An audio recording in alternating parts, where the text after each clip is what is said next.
Мен кичинемде эле солдат болууга ниетим бар эле. 36-806 аскер бөлүгүнө кызмат кылууга келдик, өзүбүздүн милдеттерибизди аткарууга. Бул жерде бардыгы уставдын негизинде болуп жатат. Азыр 1 айлык присягага даярданып атабыз. Бул башталышы. Мен келечекте аскер адамы болгум келет. Бул кесип менен мен сыймыктанам. Мен катарда жоокер Керменбаев Адилет. Ош шаарынын Караколжо районунун Сай айылынан болом.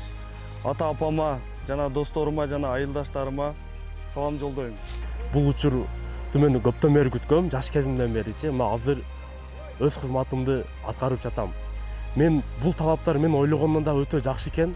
Жаңы техникалар, жаңы куралдар, ар солдаттан өзгөчө каралган тартиптер, сабактар болуп турат бул жакта.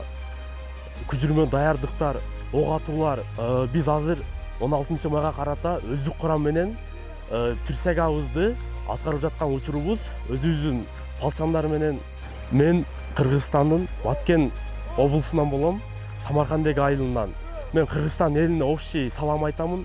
Өзүмдүн айылыма, Самаркандек айылына өзгөчө, группалаштарыма, классташтарыма, досторума, туугандарга бардыгына салам айтам.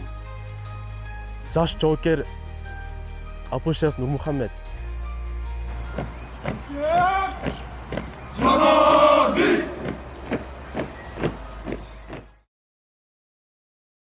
Мен кичинемде эле солдат болууга ниетим бар эле. 36-806 аскер бөлүгүнө кызмат кылууга келдик, өзүбүздүн милдеттерибизди аткарууга.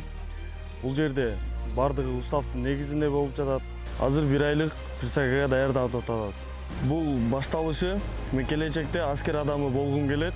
Бул кесип менен мен сыймыктанам. Мен катарда жоокер Керменбаев Адилет. Ош шаарынын Караколжо районунун Сай айылынан болом.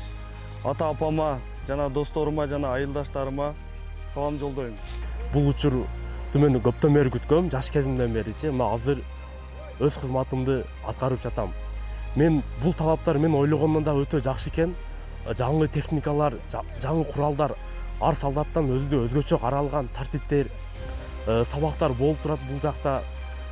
Күчүрмө даярдыктар, ок атуулар. Биз азыр 16 майга карата өздүк курам менен присягабызды аткарып жаткан учурубуз. Өзүбүздүн балчандар менен. Мен Кыргызстандын Баткен облусунан болом, Самаркандек айылынан. Мен Кыргызстан элине общий салам айтамын. Өзүмдүн айылыма, Самаркандек айылына өзгөчө, группалаштарыма, классташтарыма, досторума, туугандарга бардыгына салам айтам.